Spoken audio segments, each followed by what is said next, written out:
아멘. 내가 고난 중에도 찬송할 수 있음이 인내의 힘입니다. 내가 실패했어도 감사할 수 있음이 인내의 힘입니다. 나를 대적하는 자 사랑할 수 있음이 인내의 힘입니다.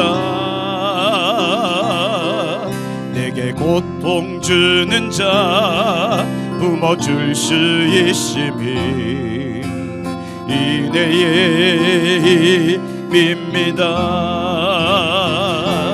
주님의 인내가 내 안에 들어오면 나는 날마다 기뻐집니다. 인내 위에 인내가 더하여 질수록 오직 주님만 바라봅니다. 아멘. 내가 가진 것 없어도 행복할 수 있음이 인내의 힘입니다. 낮고 천한 자에게 주의 능력이 있음이 인내의 힘입니다. 값진옥합게 뜨려 헌신할 수 있음이 인내의 힘입니다. 아멘. 나의 생명 다하여 사명 감당한 것도 인내의 힘입니다. 주님의 은혜가 주님의 힘 내가 내 안에 들어오면 모든 염려가 사라집니다. 인내 위에 힘 내가 더하여 질수록 견디고 이길 힘이 생깁니다. 맨 처음부터 내가 고난 중에도 찬송할 수 있음이 인내의 힘입니다. 내가 실패했어도 감사할 수 있음이 인내의 힘입니다. 나를 대적하는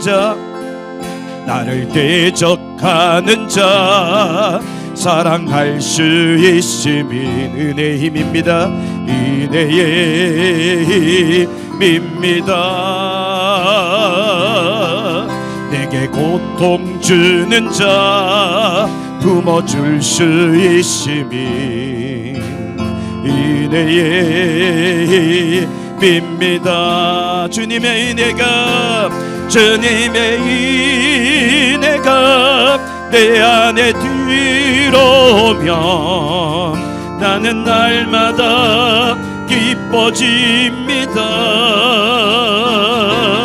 은혜 위에 힘 내가 더하여 질수록 오직 주님만 바라봅니다. 주님의 인내가 주님의 힘 내가 내 안에 들어오면 나는 날마다 기뻐집니다.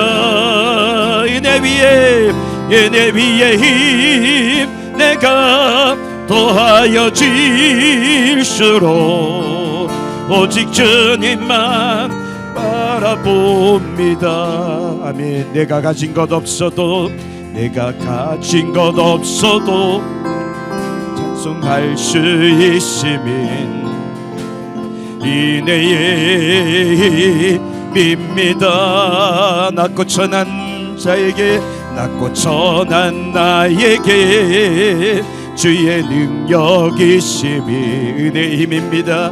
은혜의 힘입니다. 아멘. 값진옥합을 값진옥합 꿰뜨려 헌신할 수 있음이 은혜의 힘입니다. 나의 생명 다하여 사명 감당한 것도 은혜의 힘입니다. 주님의 은혜가 주님의 힘내가 내 안에 들어오면 모든 염려가 사라집니다. 은혜 위에 힘 내가 더하여 질수록 견디고 이길 생깁니다. 주님의 은혜가 주님의 힘 내가 내 안에 들어오면 모든 염려가 사라집니다. 은혜 위에 힘 내가 더하여 질수록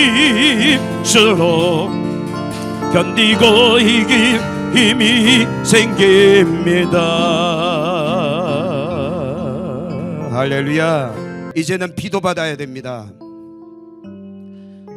퍼뜩이가 갑자기 안 오시나요?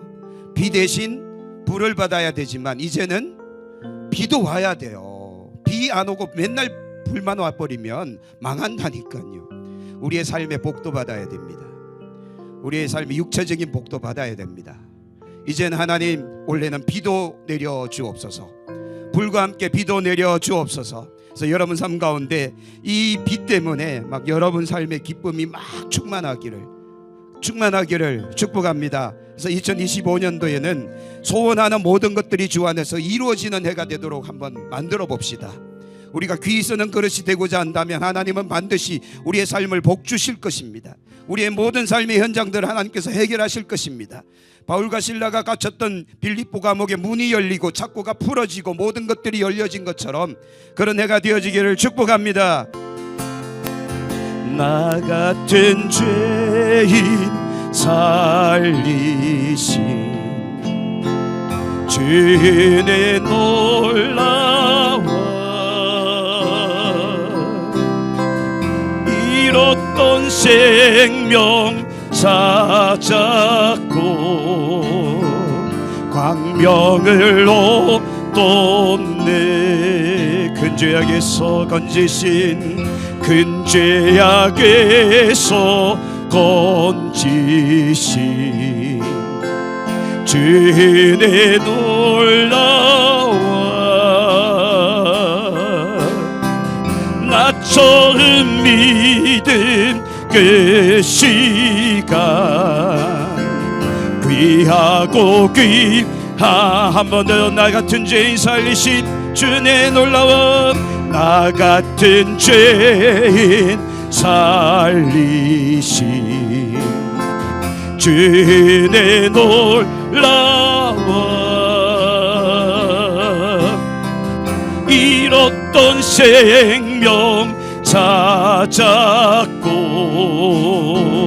광명으로 떴네. 큰 죄악에서 건지신 큰 죄악에서 건지신 주내 고마워 주내 고마워 나 처음 믿은 그 시간 귀하고 귀하다면 주 찬양 주 찬양 주 찬양 내 마음 다해 주 찬양 주 찬양 주 찬양 내 생명 다해 주 찬양 주 찬양 주 찬양 내 맘 다해 내 마음 다해 아멘 주님 찬양합니다 주 찬양 주 찬양 내 생명 다해 지코도로 올려볼까요 이제껏 내가 산 것도 이제껏 내가 산 것도 주님의 은혜라 주님의 은혜라 또 나를 장차 본향에 인도해 주시리 아멘 거기서 우리 영원히 거기서 우리 영원히 주님의 은혜로 해처럼 밝게 살면서 주 찬양 한 번 더요 이제껏 내가 산 것도 주님의 은혜라 이제껏 내가 산 것도 주님의 은혜라 또 나를 장차 본향에 인도해 주시리 거기서 우리 영원히 거기서 우리 영원히 주님의 은혜로 해처럼 밝게 살면서 주 찬양하리 아멘 주 찬양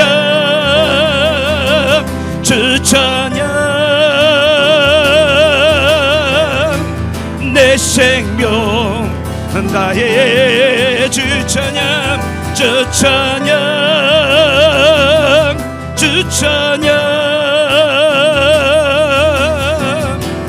내 생명 아멘 주 찬양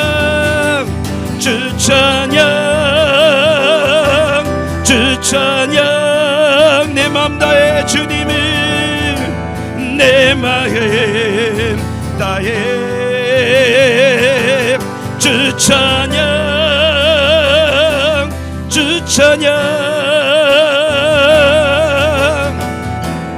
내 생명 다해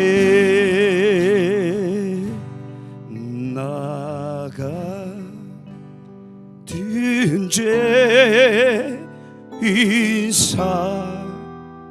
살리신 주 내 놀라워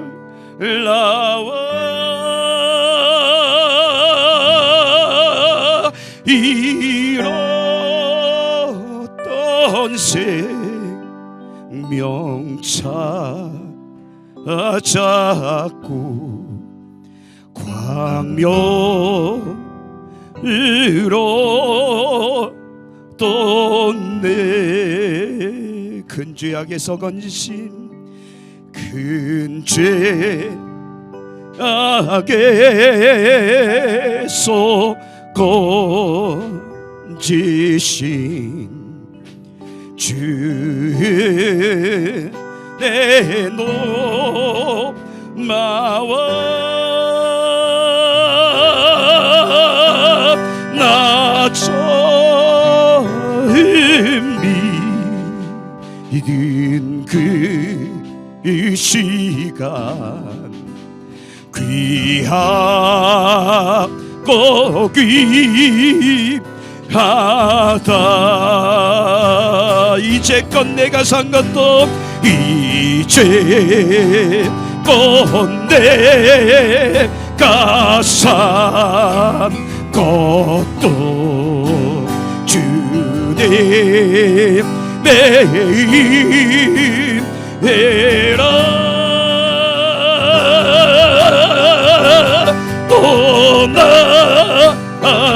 일장 자부 언약에 인도해 주시리. 아멘. 거기서 우리 영원히 거기서 우리 영원히 주님 매일 뵈러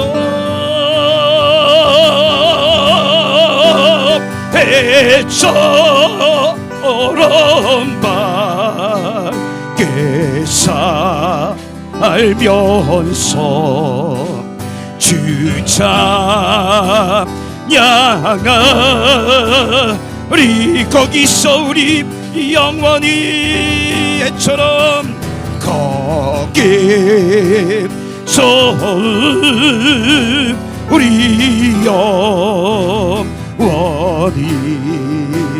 주님 매일 뵈러 배처럼 밝게 살면서 주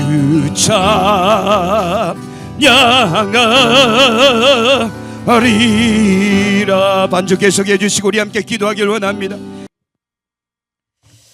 함께 받으실 하나님의 말씀은요, 열왕기하 22장 말씀입니다. 열왕기하 22장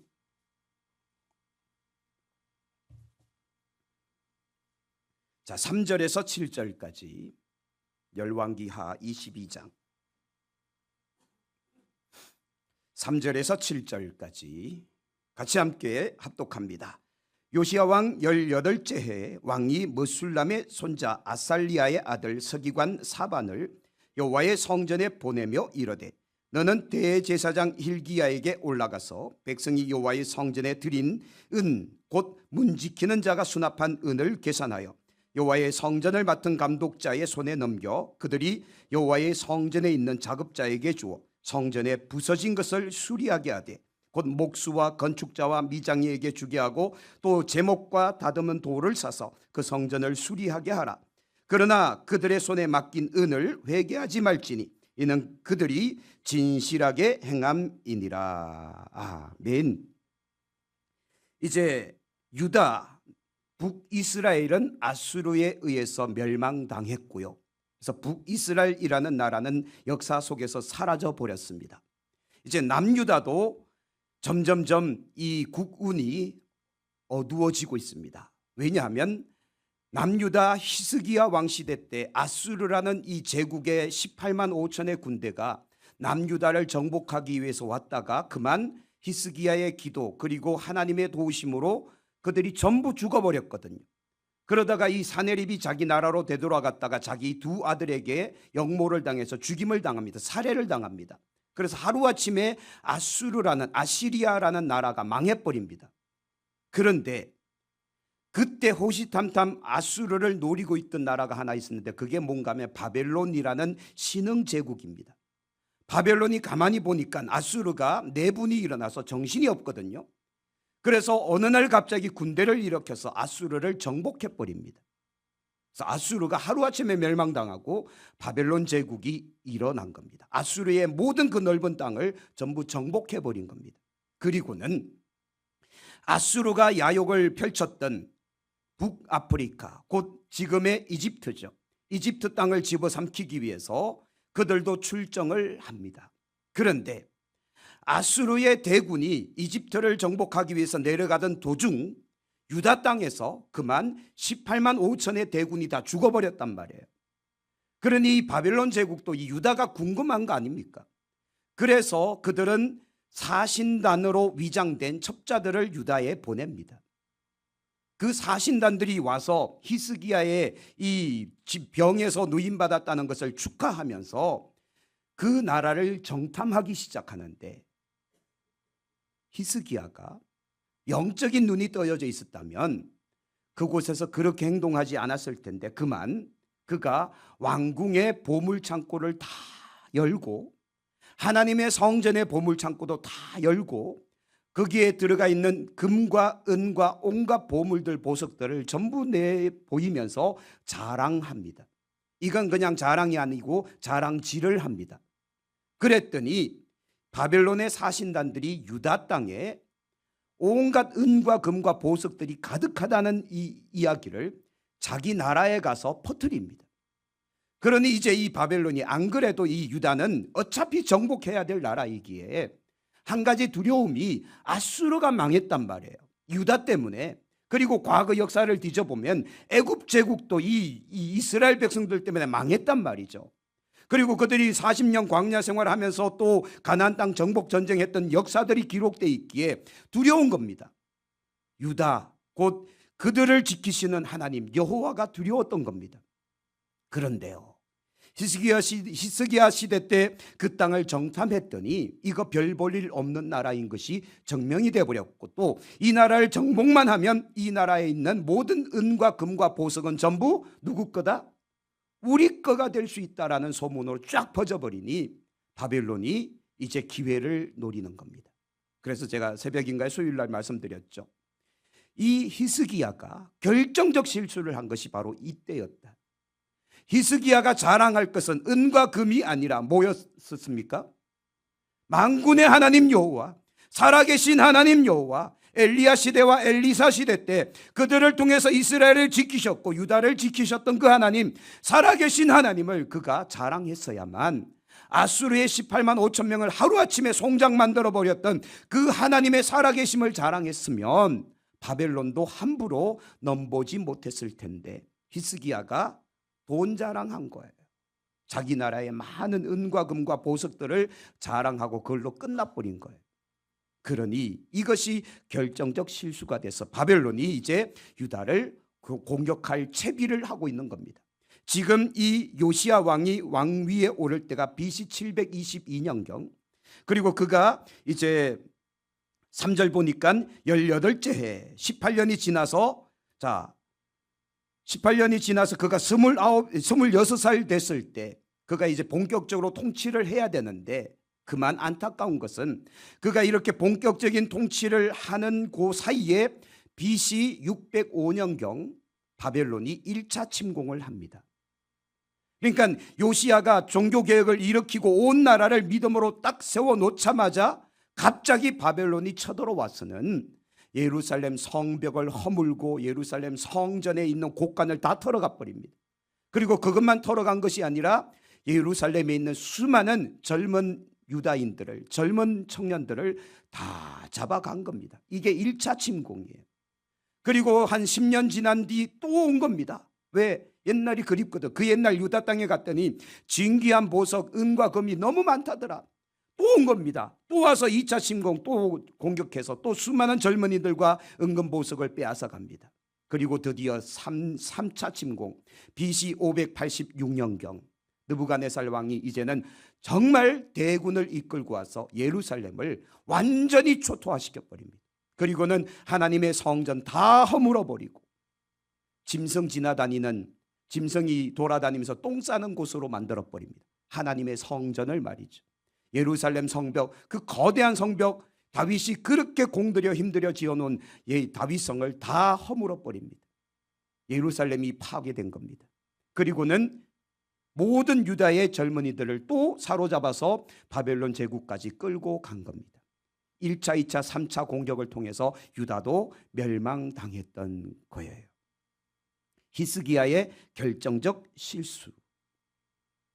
그리고 그가 낳은 아들 므낫세, 그 아들 므낫세는 유다 왕국에서 가장 악한 왕으로 분류해도 됩니다. 왜냐하면 이상하죠. 아버지 히스기야가 성군이고 하나님을 경외하는 왕이었음에도 불구하고 그는 할아버지 시대에 그것을 본받아서 온 유다 땅에 수많은 우상들을 세우는데, 어떻게 어느 정도였는가 하면 하나님의 성전 마당에다가 아세라 목상을 2개를 세웁니다. 성전 마당에 뭐가 있는지 우리는 이미 배웠죠. 문 열고 들어가자마자 가장 먼저 뭐가 보입니까? 번제다. 벌써 까먹으셨어요? 성막 강의를 또 해야 되겠네요. 자, 문 열고 들어가자마자 번제단 지나면 또 뭘 만납니까? 물두멍을 만나잖아요. 그럼 여기다 아세라 목상 2개를 세웠다면 번제단 사이에 그리고 물두멍 사이에다가 거기다 세워놓은 거예요. 거대한 목상들을 세우고 또 그곳에다가 하늘의 1월 성신을 숭배하는 그런 어떤 뭔가를 만들어 놓은 겁니다. 하나님의 성전이 우상의 신당이 되어버리고 말았던 겁니다. 므낫세가 그 짓들을 한 거예요. 그리고 온 유다가 전부 바알과 아세라를 섬기도록 그렇게 만들어 버렸더니 하나님께서 화가 머리끝까지 나신 겁니다. 내가 이 유다를 다 없애버리겠다라고 했지만 누구 생각에? 야, 이게 그래서 성경에 참 이게 기가 막힌 거예요. 내가 나와 내 종 다윗을 위하여 이 유다를 멸망시키지는 않겠다. 그래서 바벨론을 통해서 이 유다를 진짜 멸망시킨 듯 보였으나 하나님은 젊은이들을 옮겨놓잖아요. 바벨론으로 다 옮겨놓고는 유다는 초토화시켜 버립니다. 싹 쓸어버립니다. 그런데 유다 민족이 완전 멸망당한 거 아니죠? 바벨론으로 위치 이동이 된 거죠. 그곳에서 70년 동안 지내다가 그 다음 고레스 왕 칙령을 통해서 다시 유다로 되돌아와서 스룹바벨을 중심으로 성전을 다시 재건하잖아요. 그리고 뒤이어 쫓아온 에스라, 학사 에스라를 통해서 다시 율법의 이 모든 기본 교육을 다시 받게 하잖아요. 하나님은 유다 민족을 다시 일으켜 세우셨다라는 겁니다. 자, 그런데 여기서 중요한 거, 이 젊은이들이 므낫세 시대와 그리고 요담 시대, 이 남유다가 거의 한 70년 가까이 되는 시간 동안 우상만 섬겼는데, 온갖 우상들을 섬겼는데 어느 날 갑자기 이 젊은이들이 믿음이 생겼단 말이에요. 젊은 아이들이, 우리 주일학교와 같은 우리 중고등부 아이들 같은 아이들이 믿음이 아주 견고해졌어요. 바벨론으로 옮겨놨더니 3년 동안은 정말 죽을 고생했는데 어느 순간 누가 일어나는가 하면 다니엘이 일어나고, 그리고 다니엘의 세 친구 하나냐, 아사랴, 미사엘, 우리는 사드락, 메삭, 아베느고라고 알고 있죠. 이거는 바벨론식 이름이거든요. 원래 유대식 이름은 하나냐, 아사랴, 미사엘이거든요. 그리고 다니엘, 이 4명의 친구는 목숨을 걸고 하나님 앞에 범죄하지 않기로 작정해버립니다. 그리고 바벨론 제국의 왕이 주는 산의 진미 거부하고 채식만 먹겠노라고. 왜? 하나님 앞에 범죄하지 않기 위해서. 어떻게 이 젊은이들이 이런 믿음을 소유할 수 있게 되었는가?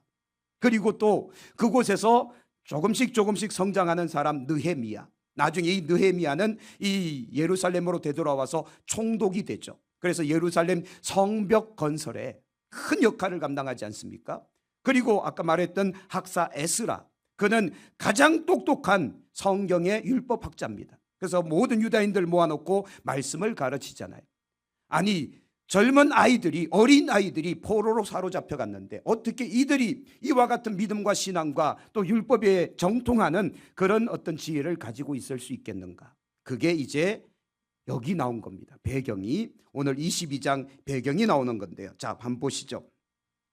자, 3절, 여호와의 성전에 서기관 사반을 보냈는데, 자, 4절, 너는 대제사장 hil기야에게 올라가서 백성이 여호와의 성전에 드린 은, 곧 문 지킨 자가 수납한 은을 계산해서 감독자들의 손에 넘기고 성전을 수리하게 하라 했는데, 자, 8절 같이 읽어볼게요. 8절, 대제사장 hil기야가 서기관 사반에게 이르되 내가 여호와의 성전에서 뭘 발견해요?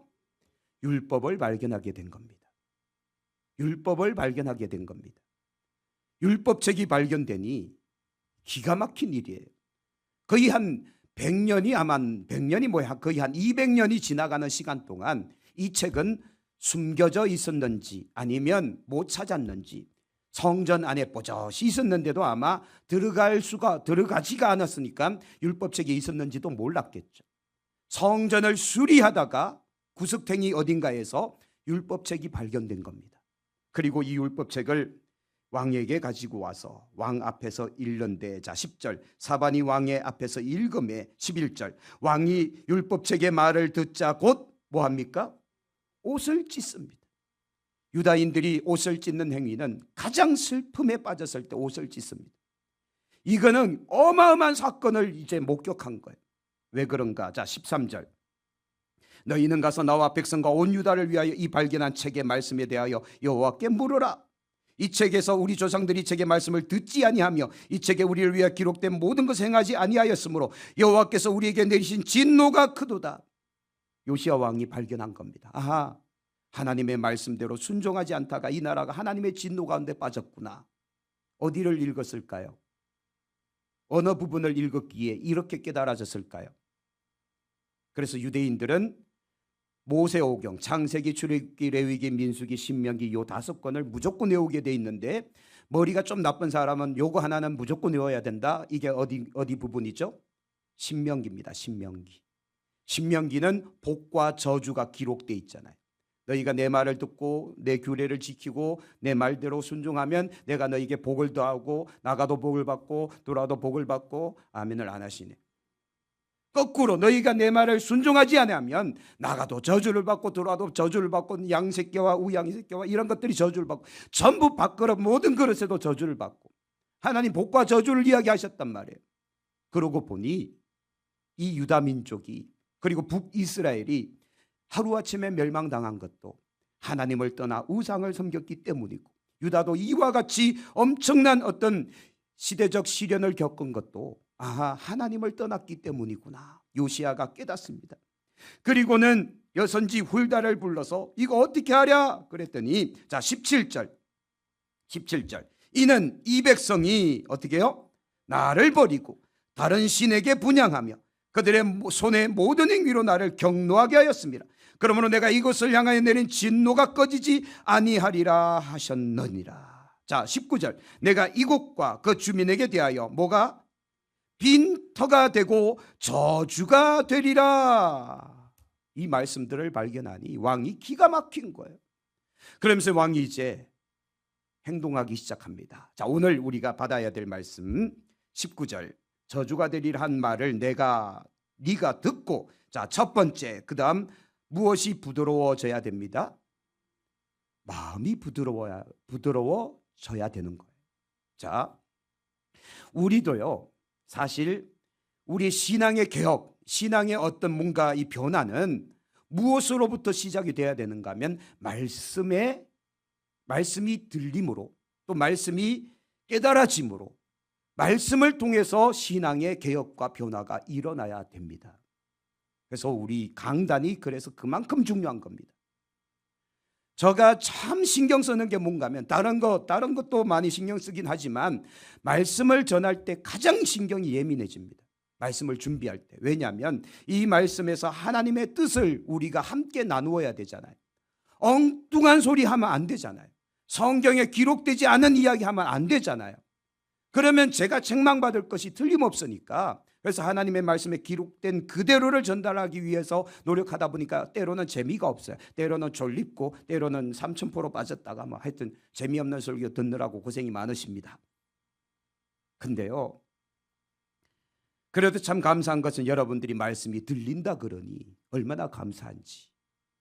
제가 참 안타까운 것은 목회자로서 참 안타까운 것이 바로 이 영역이에요. 저는 이거 하나를 놓고 정말 고심하고 또 고심하거든요. 근데 많은 설교자들이 여기에서 자꾸 벗어나요. 삼천포로 빠져요. 그리고 안 되돌아와요. 그래서 사천포에서 빠져나가 버립니다. 축도하고 끝나버립니다. 안 돌아온다니까요. 그러니 성도들의 영이 계속 그 자리를 맴도는 겁니다. 성장하지 못하고 하나님의 그 놀라운 뜻을 분별하지 못하고 계속 그냥 정체되어 있는 겁니다. 여러분 우리가요 하나님의 말씀이 들린다는 게 얼마나 큰 복인지 아십니까? 이거 아셔야 돼요. 말씀이 들리면 이게 정말 복의 시작이고 영의 소생의 시작이고 우리 인생의 바뀜의 시작이다라는 거. 그래서 오늘 율법책의 발견이 유다를 완전히 변화시키기 시작합니다. 아하, 우리가 하나님의 말씀을 거역하고 우리 마음대로 살다가 이와 같은 일들을 경험했구나. 북이스라엘이 멸망당한 건 하나님의 말씀을 떠났기 때문이구나. 요시야 왕이 깨닫고는 온 나라를 이제 말씀으로 개혁하기 시작한 겁니다. 자, 그러면 여러분 첫 번째 우리도요 말씀을 들을 때 우리 마음이 완악하여지지 아니하고 우리 마음이 부드러워져야 됩니다. 이게 여러분 평생의 기도 제목 되셔야 됩니다. 그래서 강단에서 설교자가 설교를 할 때 그 말씀이 들릴 수 있는 마음, 부드러운 마음이 우리들 가운데 있어야 돼요. 근데 많은 사람들이 이 귀가 왜 양쪽으로 뚫려 있는지 아느냐 이런 농담을 하잖아요. 이쪽 귀로 돌아서 이쪽 귀로 나간다고. 근데 그건 말도 안 되잖아요. 양쪽 귀로 들어서 마음으로 담으라고 하나님은 이렇게 만드신 거예요. 양쪽을 잘 들으라는 거죠. 잘 보고, 그리고 입이 하나인 거는 말은 적게 하라고. 근데 우리 거꾸로 하잖아요. 입이 마치 4개에 달린 것처럼 안 보고 안 듣고 말은 너무 많이 하니까 이게 문제가 되는 거 아닙니까? 여러분, 우리는요 하나님의 말씀을 듣고 그 말씀을 마음으로 받아야 됩니다. 머리로 받는 것이 아니라, 그래서 말씀은요, 제가 다시 한번 이거 정리할게요. 말씀은 귀로 듣는 게 아니라 마음으로 듣는 겁니다. 그리고 그 마음이 움직일 때 우리의 영이 소생되고 일어나는 겁니다. 믿음이 생겨지는 겁니다. 능력이 생겨지는 겁니다. 그래서 말씀이 들리는 게 우리에겐 가장 큰 복이다라는 사실을 기억하시고 늘 여러분들의 마음이 부드러운 마음 되도록 기도하셔야 돼요. 완악한 마음 되지 않도록, 교만한 마음 되지 않도록 여러분 꼭 기도하십시오. 그래서 말씀이 들리는 게 우리에겐 복이다. 아멘, 할렐루야. 두 번째, 첫 번째는 마음이 부드러워져야 되고, 두 번째, 여호와 앞 곧 내 앞에서 뭐하여? 겸비하여 옷을 찢고 통곡했다는 겁니다. 요시야 왕이 말이죠.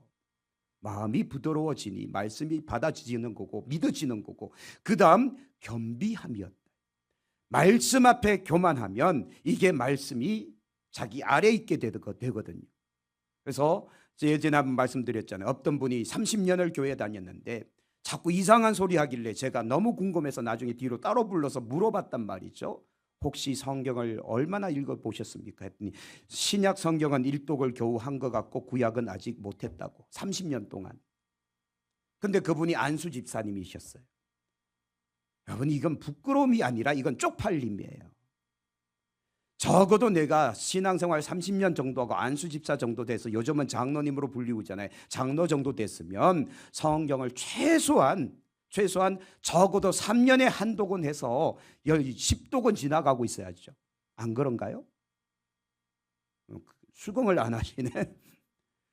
아니, 내가 권사 장로 정도 됐으면 3년에 한 번은 1독은 해야죠. 1년에 한 번 너무 좀 한다 할지라도 3년에 한 번은 1독을 해서 내가 쭉 성경에 대한 깊이 있는 말씀은 모른다 할지라도 대충은 내가 알아야 되지 않겠는가. 여러분, 이제 여러분 말씀 읽기에 좀 도전하십시오. 그래서 그게 싫으면 새벽 기도 나오시면 돼요. 아시는가 모르. 그게 싫으면 새벽 기도 나오시면 돼요. 새벽 기도만 나와서 지난 1년 동안 얼마나 많이 했나요? 우리가 성경을 거의 한 절반 넘게 했죠. 그죠? 그래서 올해까지만 하면 아마 성경 한 바퀴도입니다. 2년 만에 성경 1독 해버리는, 그냥 1독 수준이 아니라 깊이 있게 보잖아요. 성경을 깊이 보면서 성경에 있는 핵심들을 제가 설명해 드리니까 얼마나 좋습니까? 아마 10독 이상의 효과가 있을걸요. 그렇게 하면 이렇게 3바퀴 돌면 내년에 또 시작될 겁니다. 또 창세기부터 시작해서 또 이렇게 돌면서 이게 한 10바퀴만 돌면 여러분들은 아마 성경에 눈이 번쩍 뜨일 거예요. 제가 왜 이런 노력을 하는가 하면 오늘 요시야 왕 시대 때 말씀이 발견되어지고 이 말씀을 통해 나라를 개혁하고 이 나라를 개혁했더니 그 시대에 수많은 젊은이들이 말씀에 눈뜨기 시작하였고 그들이 믿음이 생겼고 그들이 열정이 생겼고 영성이 생겼고 그들이 견고한 반석 위에 딱 섰더니 바벨론이 쳐들어왔네. 이게 이해가 되나 모르겠어요. 자, 믿음이 세워졌어요. 영성이 깊어졌어요. 영의 눈이 떠여지고 영의 귀가 열렸어요. 근데 바벨론이 쳐들어왔네요. 근데 괜찮아요. 왜? 유다는 어차피 하나님께서 멸망시키려고 이미 작정하셨기 때문에 이 땅은 멸망당한다 할지라도 우리의 믿음과 우리의 영성과 우리의 신앙은 절대 무너져서는 안 된다. 요시야 왕 시대 때 이걸 세워 놔버린 겁니다. 그리고 나서 아무리 2700km를 끌고 가서 바벨론 제국이다 노예를 삼고 아무리 종살이하고 아무리 채찍 맞아도 그들의 신앙은 안 변하는 거예요. 그들의 믿음은 안 변하는 거예요. 하나님을 경외하면 이 마음은 안 변하는 거예요. 이때에서 원했더니 그리고 그곳에서 목숨 걸고 하나님 앞에 범죄하지 않기로 작정해버리잖아요. 왕의 산의 진미 거부하고 채식만 먹어도 된다고. 그리고 진짜 하나님의 은혜를 구했더니 그들이 그곳에서 국무총리가 되고 지방 고위 관직자가 돼서 바벨론을 다스리는 자들이 돼버리잖아요. 그리고는 유다의 모든 민족들, 유다의 모든 백성들을 그들이 책임지고 보호하잖아요. 그러니 그 땅에 우상 숭배와 황제 숭배 이런 것들이 온 나라를 뒤엎어도 유다 민족은 보존되고 있는 겁니다. 신앙은 보존되고 있는 겁니다. 신앙은 유지되고 있는 겁니다. 위기가 닥쳤다, 괜찮아요. 왜요? 풀무불, 요즘 말하는 한정막, 요즘 말하면 안 오셨신다. 자, 가장 뜨거운 한정막 아닙니까? 풀무불 7배나 더 뜨겁게 하고, 그 다음 다니엘의 이 세 친구 집어 던지잖아요. 괜찮아요. 왜요? 그들의 믿음이 그 불을 견디는 겁니다. 그들의 신앙이 그 불 속에서도 살아나오는 겁니다. 할렐루야. 제가 처음 듣는 이야기 하는 건가요? 아니잖아요. 여러분 다 알고 계시잖아요. 그 믿음의 시작이 지금 여기서부터라고요. 요시야의 말씀의 발견부터 이것이 시작이 되어버린 겁니다. 그리고 이 젊은이들에게 믿음을 심어줬더니 불무불 앞에서도 당당하게 외치잖아요. 만군의 하나님 여호와께서 우리를 건지시리라. 그리 아니하실지라도 우리는 하나님 앞에 감사하리라. 죽인다 할지라도 괜찮습니다. 우리는 하나님을 배반하지 않겠나이다. 우리 우상을 섬기지 않겠나이다. 할렐루야. 사자굴 괜찮아요. 다니엘 붙잡아다 놓고 사자굴 앞에 세워도 괜찮다니까요. 왜요? 황제 숭배, 황제만이 유일한 신이다. 아무리 왕명이 선포됐어도 괜찮아요. 나는 하늘의 하나님께 경배하리라. 나는 하늘의 하나님 앞에 기도하리라. 끄떡없다니까요. 그리고 사자굴 집어 던졌는데 사자가 입을 다물어 버리잖아요. 그렇죠? 그날 다니엘이 밤새 추워서 사자 깃을 어루만지면서 잤다는 소문이 있습니다. 이게 다니엘의 믿음이 오고 그들의 친구들의 믿음 아닙니까? 여기서부터 시작된 거예요. 요시야 왕 시대 때부터. 말씀의 발견의 능력이에요. 말씀의 들림의 능력이에요. 말씀 앞에 겸비했더니 다음 세대 젊은이들이 이렇게 영성이 깊어졌고 믿음이 견고해졌고 영의 눈이 뜨여지고 영의 귀가 열려지면서 이 어마어마한 하나님의 능력들을 그들은 체험해버린 겁니다. 할렐루야. 그리고 나서 에스겔 같은 선지자가 등장하고 느헤미야 같은 사람 정치인들이 일어나고 그 다음 그 바벨론 시대가 끝난 메대 바사 시대가 왔었어도 그곳에서 에스더와 같은 여인이 일어나서 왕비가 되고 유다인들을 보호하고 그의 사촌격인 모르드게가 또 유다인들을 보호하며 이게요 하나님의 놀라운 역사가 그 가운데서 계속 일어나는 겁니다. 이 시작점이 요시야 시대 때 말씀 개혁 운동이었던 거예요. 그러므로 오늘 우리 교회도요 말씀이 들리는 게 얼마나 큰 복인지 우리는 알아야 됩니다. 할렐루야. 말씀이 들리지 않으면 내가 저주받았다고 생각하시면 돼. 그럼 몸부림이라도 쳐가면서 내 귀를 뚫어야 된다니까요. 말씀이 들리도록. 그래서 여러분 말씀을 가까이 하십시오. 더 하나님의 말씀이 내 귀에 들릴 뿐만 아니라 그 다음 어디로 와야 돼요?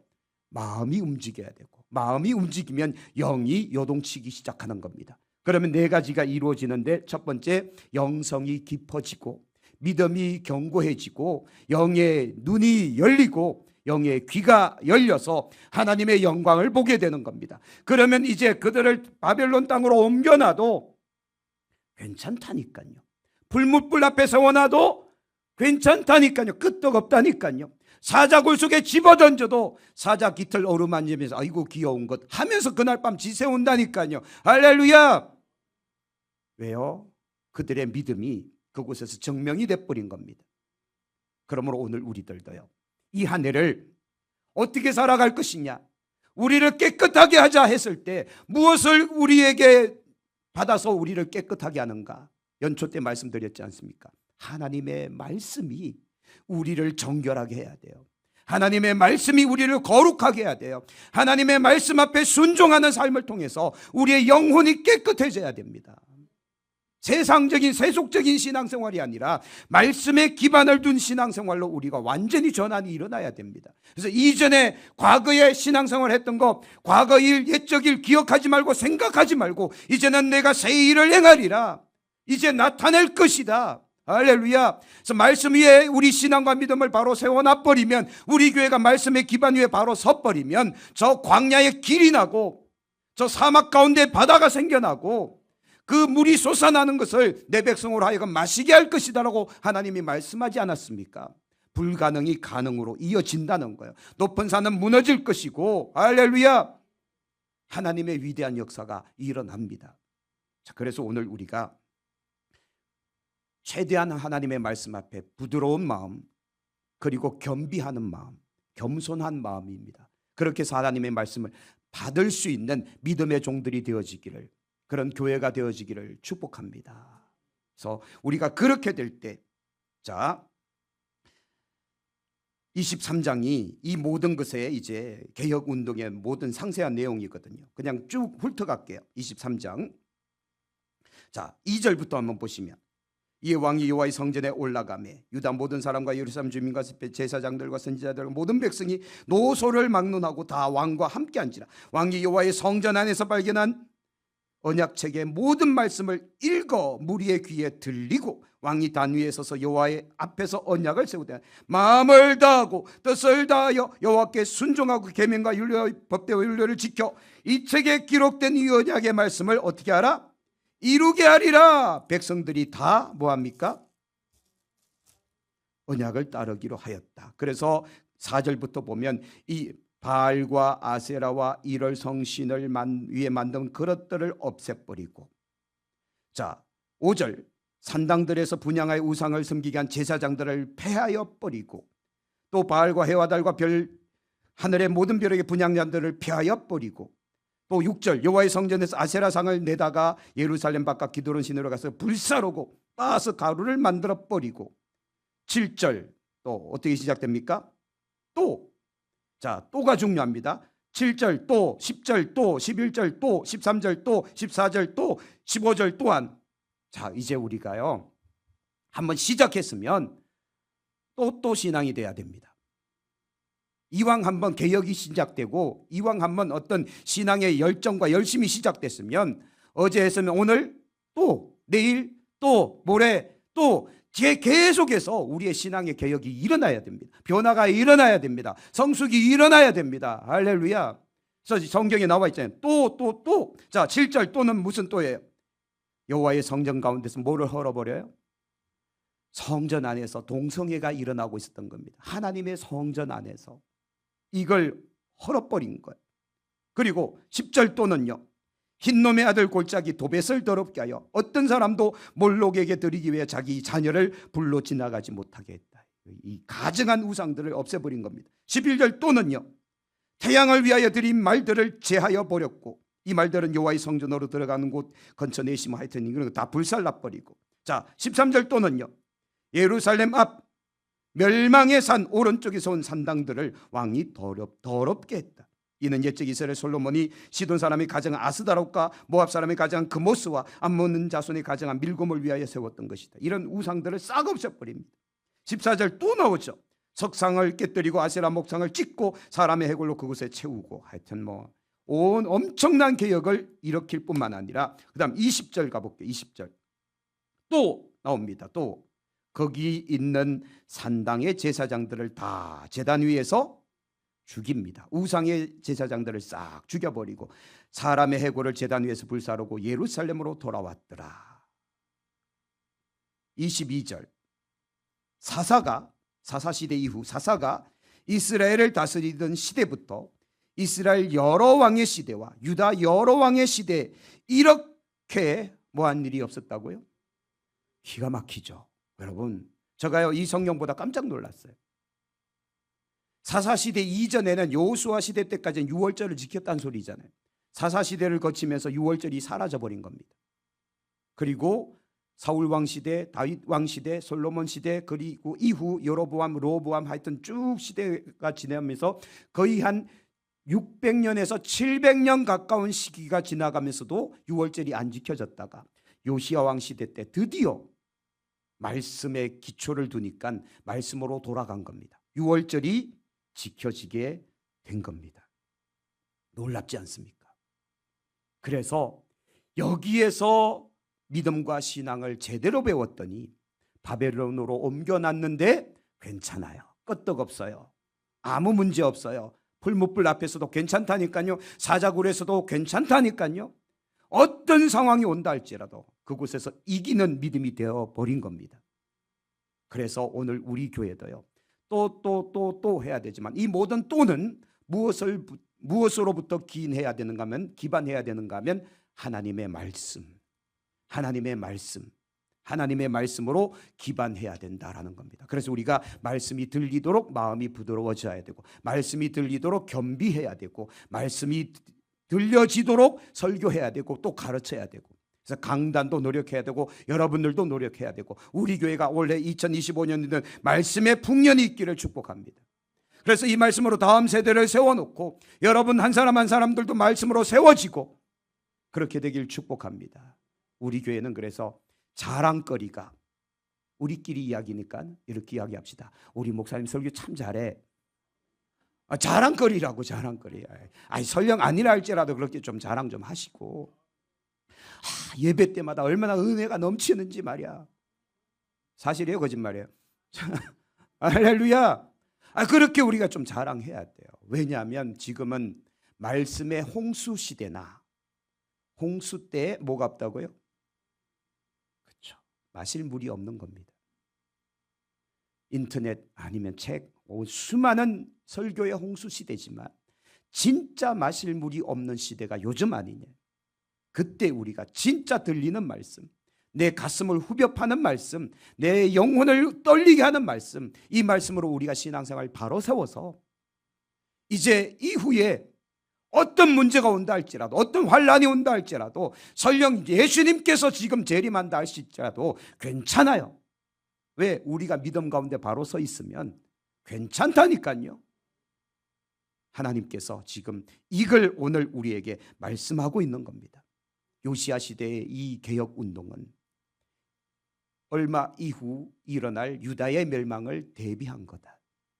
유다의 멸망, 이거는 비껴갈 수 없는 이 일이었기에, 그러나 유다의 멸망은 모든 유다의 젊은이들을 바벨론으로 옮겨놓고 바벨론에서 70년 동안 그들을 보존하였다가 때가 되면 다시 예루살렘으로 데리고 와서 성전 다시 짓고, 성벽 다시 짓고, 말씀 다시 세우고, 할렐루야.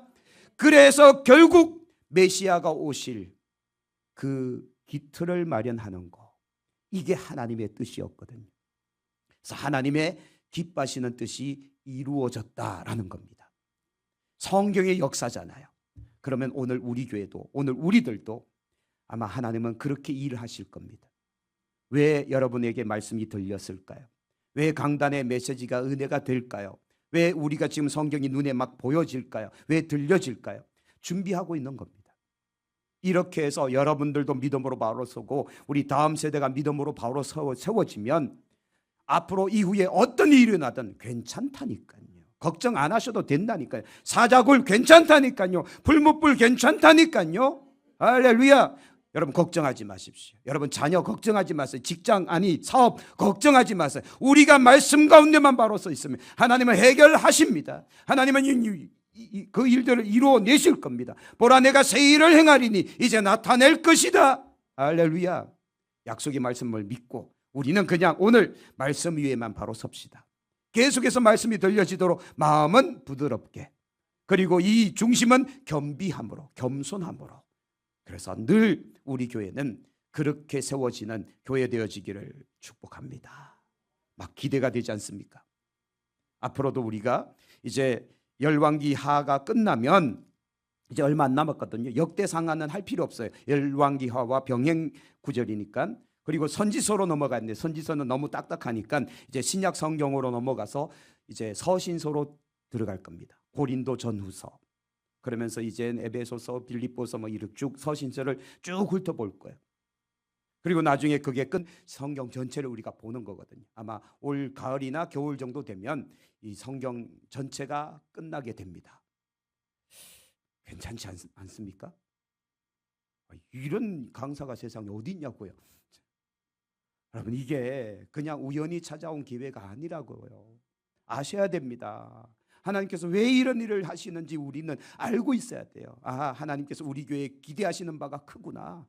그릇 준비해서 이제 담으시려고, 하나님의 영광 담으시고 하나님의 뜻을 담으시고 이제 하나님께서 펼치시려고, 사용하셔서 하나님의 뜻 이루시려고 준비시키시는구나. 마치 요시야 시대 젊은이들 다음 세대를 준비해 놓고 바벨론의 그 어마어마한 어둠의 시대를 이기게 하셨던 것처럼 오늘 우리 교회로 하여금 주님 오실 길을 예비하게 하는구나. 우리 교회로 하여금 이 지방인을 살리고 싶어 하시는구나. 우리 교회로 하여금 이 문경시를 살리고 싶어 하시는구나. 아셔야 돼요. 준비합시다.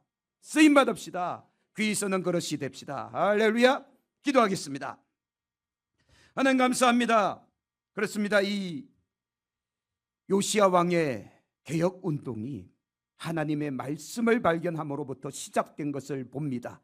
오늘 우리 교회도 말씀이 들려지고 말씀이 보여지고 말씀이 깨달아지고 말씀이 믿어졌다면 요시야 왕의 개혁처럼 우리 교회도 지금 개혁하고 있는 것이니 이전 일 옛적 일에 마음 뺏기지 말게 하시고 장차 일어날 일들에 우리 마음을 두고 투자하며 내가 거기에 모든 힘을 쏟으며 더 마음을 부드럽게 하고 더 겸비하여 하나님의 말씀 앞에 우리가 믿음을 잘 세워서 경관반석 같은 믿음 되게 하여 주옵소서. 깊은 영성의 사람 되게 하소서. 영의 눈과 귀가 열려져서 하나님이 행하실 바를 보고 알게 하여 주옵소서. 이제 준비되어 쓰임받는 사냥교회 되기를 원합니다. 그리할 때 풀무불이 앞에 있다 할지라도 7배나 더 뜨겁게 한다 할지라도 걱정하지 아니하고 사자굴 앞에 내동댕이 쳐진다 할지라도 걱정하지 아니하고 정녕 주님께서 하실 것을 믿기에 하나님 우리 사냥교회를 사용하여 주옵소서. 하나님 영광 위에 기뻐하신 뜻을 위해 우리를 사용하여 주시옵소서. 감사하며 우리 주 예수님 이름으로 기도합니다. 아멘. 할렐루야. 우리 찬양 드리고요. 오늘 이 밤에 정말 뜨겁게 좀 기도했으면 좋겠습니다. 이제 여러분께 기도 제목들 일일이 열거하지는 않겠습니다. 근데 꼭 기도해야 될 거, 우리 교회가 이제 1차 선교가 겨우 며칠 남았죠? 12일밖에 안 남았습니다. 이게 얼마나 빨리 가는지요. 우리 1차 선교를 통해서 아마 많은 어떤 변화가 일어날 겁니다. 그래서 우리가 이것이 헛되이 쓰는 돈이 아니라 사실은 우리에게 정말 귀한 사역입니다. 하나님께서 큰 복 주실 줄로 저는 믿습니다. 그래서 이번 1차 해외 선교 사역을 위해서 꼭 기도해 주십시오. 그래서 이번 주 내일 모레 이제 주보에 그 프로그램을 제가 다 삽지로 집어 넣어 드릴 겁니다. 그래서 그날 이제 우리가 어떤 진행을 하는지에 대해서 보시고 그걸 가지고 여러분 기도해 주셔야 되고, 1차 선교를 위해서 오늘 여러분 기도하셔야 되는데 27명이 갑니다. 우리 교회 성도가 50명밖에 안 되거든요. 27명이 갑니다. 무사히 잘, 안전하게 잘, 건강하게 잘 다녀올 수 있도록, 그리고 그곳에서 사역 잘 할 수 있도록 초등학교 2곳 그리고 교회 2곳을 방문하게 됩니다. 초등학교 첫 번째 가는 초등학교는 150명 전교생이, 두 번째 가는 초등학교는 300명이에요. 산양 초등학교가 겨우 38명인가요? 40명밖에 안 돼요. 근데 300명 정도면 큰 학교거든요. 그 동네에서도.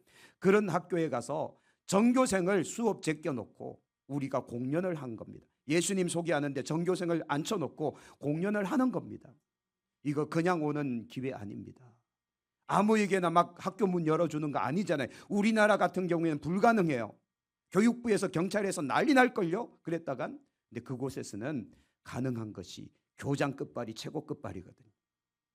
근데 교장도 어떻게 할 수 없는 것이 그 말의 절의 주지거든요. 주지가 노하면 또 안 되거든요. 이게 그래서 하나님의 은혜로 이 일들이 전개되고 있다는 걸 기억하셔야 됩니다. 그래서 이번 사역을 잘 감당해서 학생들, 어린아이들에게 예수님이 심어지도록 그 아이들이 교회 나갈 가능성이 커지거든요.